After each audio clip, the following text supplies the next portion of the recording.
program Bincang-Bincang Pastoral. Sobat Media Komsos, saat ini saya berada di Aula Paroki Katedral Ruteng. Dan Anda bisa menyaksikan di sini ada banyak sekali orang tua sedang berkumpul. Jadi ada kegiatan apa di sini? Kita akan bahas bersama Ketua Komisi Keluarga dan juga Komisi Kesehatan Keuskupan Ruteng. Jadi telah hadir bersama saya ada dua narasumber kita hari ini, ada Romo Blasis Harmin, Ketua Komisi Keluarga Keuskupan Ruteng. Selamat pagi Romo. Selamat pagi Rosi. Apa kabar Romo? Kabarnya baik. Puji Tuhan. Dan juga ada Ketua Komisi Kesehatan Keuskupan Ruteng, Romo Pepi Bora. Selamat pagi Romo. Pagi Rosi. Apa kabarnya? Sehat juga, terima kasih. Sehat juga, salam sehat untuk kita semua. Nah, kita akan bincang-bincang bersama kedua Romo pada hari ini. Saya langsung ke Romo Pepi. Romo, ini dari mana saja nih orang-orang tua datang dan berkumpul hari ini di sini? Ada kegiatan apa di sini, Romo? Terima kasih Rosi, Sobat Media Komsos. Hari ini ada kegiatan bakti sosial untuk kakek nenek dan lansia untuk memperingati hari kakek nenek dan lansia sedunia yang ketiga, dan itu dibuat oleh Paroki Katedral. Jadi mereka yang datang di sini, Sobat Media Komsos, berasal dari wilayah dalam Paroki Katedral dan juga mungkin dari paroki-paroki tetangga yang mengetahui ada kegiatan bakti sosial pengobatan gratis ini. Oh iya Romo, nah ini dilaksanakan di Paroki Katedral. Selain di tempat ini Romo, di mana lagi ada bakti sosial menyambut hari kakek nenek dan lanjut usia? Terima kasih. Jadi tahun ini kami bekerja sama dengan Komisi Keluarga, ada Romo Blas di sini, dan kami fokus lebih pada pengobatan gratis, pengecekan gratis, dan juga pemberian vitamin untuk kakek nenek dan lansia di 4 kebijakan. Jadi kita fokuskan itu pada di paroki sini, lalu ada juga nanti di paroki Kubu, ada juga nanti dilakukan di paroki Rekas, dan paroki Borong, serta paroki Riau. Wah, berarti ada tempat lain ya Romo? Ada tempat lain selain saja. Paroki Katedral ini. Nah, jadi Romo, selain dengan paroki ataupun Kevikepan, kira-kira kegiatan ini bekerja sama dengan apa lagi nih Romo? Mungkin ada lembaga atau dinas terkait? Baik, terima kasih. Ada banyak pihak yang sebenarnya terlibat di sini.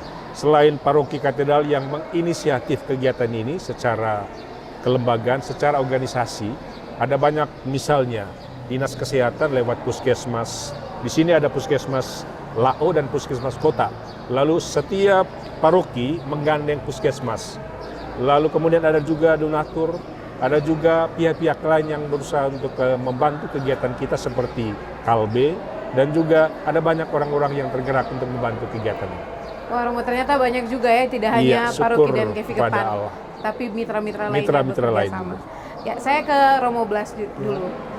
Romo, gereja merayakan Hari Kakek Nenek dan Lanjut Usia dan dirayakan setiap tahun pada 23 Juli. Apa makna perayaan ini, Romo? Sebelum saya berbicara tentang makna dari perayaan itu, saya ingin menyampaikan dulu alasan mengapa Paus Fransiskus mencanangkan Hari Kakek Nenek dan Lansia Sedunia yang tahun ini sudah memasuki tahun yang ketiga. Oke, Romo. Yang pertama itu, karena jumlah lansia di atas 65 tahun di dunia ini jauh lebih besar daripada jumlah anak-anak di bawah 5 tahun. Wow. Dan itu hasil dari survei World Population Aging Report tahun 2018. Lalu kemudian yang kedua, ada kecenderungan untuk mendewasakan, ada kecenderungan untuk mendewakan usia muda, ya, yang ditandai dengan kecepatan, efektivitas, produksi hasil, ya. Lalu kemudian mengabaikan atau menyingkirkan para orang tua, khususnya lansia. Dan itu yang ditekankan oleh Paus Fransiskus supaya apa? Supaya jangan mengabaikan lansia, jangan menyingkirkan lansia dari kehidupan anak-anak muda atau dari kehidupan usia-usia produktif. Lalu kemudian yang ketiga, lansia rentan secara fisik, secara emosional dan rohani. Mereka merasa tidak berguna, mereka merasa bahwa ya, hidup mereka ya sudah tidak bermakna lagi, tidak bisa mampu berbuat apa-apa lagi. Dan justru di sini peluang pastoral gereja ya bagaimana yang mengembalikan orang tua ini supaya punya keseimbangan mental psikologis misalnya, demikian juga kehidupan rohaninya, dan tentu juga secara fisik melalui bantuan-bantuan sosial atau pengobatan gratis seperti yang disampaikan tadi oleh Ketua Komisi Kesehatan. Lalu yang keempat itu melanjutkan tradisi orang tua kepada anak-anak, membina kehidupan bersama lintas generasi. Dan itu sesuai dengan tema dari Hari Kakek Nenek dan Lansia yang ketiga ini, yang diambil dari Injil Lukas pasal 1 ayat 50 dari Magnificat Maria, rahmatnya turun-temurun. Jadi rahmat itu dari kakek nenek, orang tua, menurun kepada generasi berikut, kepada generasi muda dan anak-anak. Jadi makna dari perayaan ini sendiri, Romo, singkatnya seperti apa? Maknanya tadi tersirat di dalam alasan mengapa diadakan Hari Kakek Nenek dan Lansia Sedunia ini, ialah supaya pertama menghargai kehidupan itu sendiri, karena hidup itu hidup dan mati itu milik Tuhan. Lalu yang kedua, supaya generasi muda jangan mengabaikan dan menyingkirkan para orang tua dan lansia. Demikian juga gereja juga harus memberikan perhatian yang khusus kepada para lansia ini.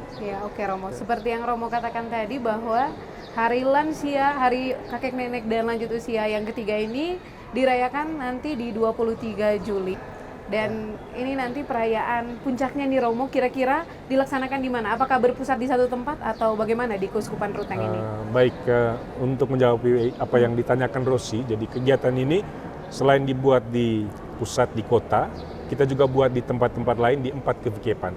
Jadi fokusnya bukan hanya perayaan liturgi seperti yang akan dijelaskan oleh Romo Blas, tapi juga kegiatan pengobatan gratis untuk mengobati fisik atau sakit dan penderitaan yang dialami oleh kakek nenek dan lansia. Jadi fokus dari komisi kami, kegiatan itu dibuat juga untuk mengobati fisik mereka yang sakit, menjaga kesehatan mereka supaya bisa lebih produktif di saat-saat mereka sudah tidak produktif kembali. Iya, jadi tetap berproduktif ya Romo, iya. Walaupun banyak yang bilang kalau sudah lansia di rumah saja, ternyata masih banyak kegiatan lain yang bisa itu fokus juga yang mau disampaikan oleh Paus Fransiskus untuk kita.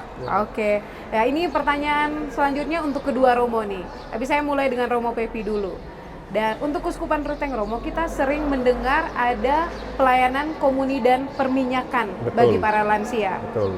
Kira-kira karya pastoral apa lagi nih yang bisa dikembangkan bagi para kakek nenek dan lanjut usia di Baik, Keuskupan terima Ruteng? kasih Rosi. Tadi disinggung oleh Romo Blas bahwa kegiatan kita memang selama ini lebih kepada kegiatan rohani, memperhatikan kesehatan rohani dari lansia dan kakek nenek. Tetapi kedepannya kami menghimbau semua paroki di wilayah Keuskupan untuk bisa bukan hanya memperhatikan pelayanan misa untuk lansia, tapi juga untuk pengobatan fisik, kesehatan dari lansia. Lalu mungkin ada juga kegiatan misalnya posyandu lansia yang dibuat oleh Dinas Kesehatan, Puskesmas.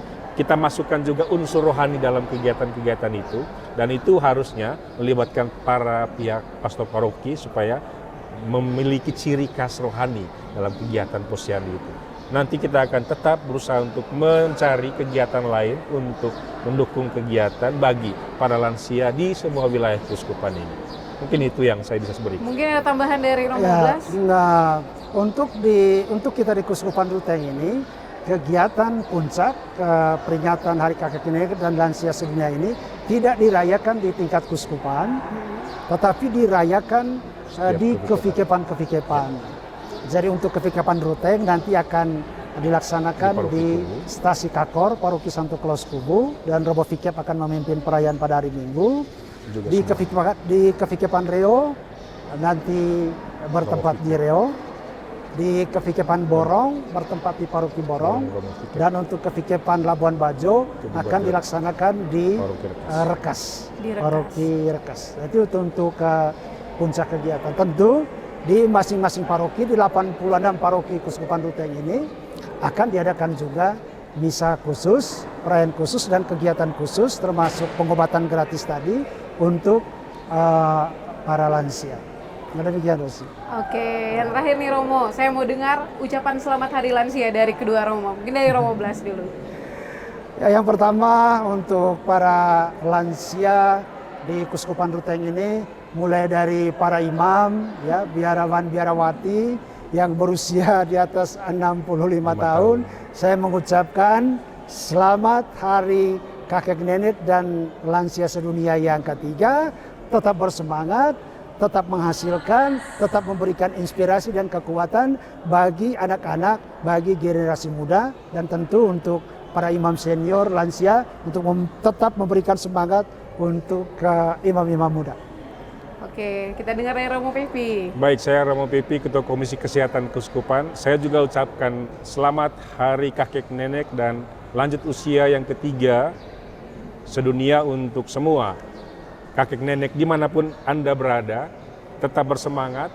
Kami menanti rahmat yang diturunkan lewat kakek dan nenek untuk kami generasi muda, supaya kami bisa lebih semangat dalam hidup seperti yang sudah ditunjukkan oleh para kakek dan nenek dalam kehidupan selama ini. Tetap semangat, tetap sehat, dan salam sukses. Salam sukses. Sobat Media Komsos, ke gereja kita sering melihat para orang tua dan juga lansia menjadi kelompok yang mungkin paling banyak hadir nih dan aktif di gereja. Namun belum banyak dari kita yang mendengar pastoral bagi mereka yang kita panggil kakek dan nenek. Kita berharap perhatian pastoral melalui perayaan Hari Kakek dan Nenek dan juga lanjut usia menjadi kesempatan untuk orang-orang tua mendapatkan layanan pastoral yang istimewa, sehingga mereka pada hari tuanya tetap sehat dan semangat. Saya Rosi pamit undur diri, selamat merayakan Hari Kakek Nenek dan lanjut usia.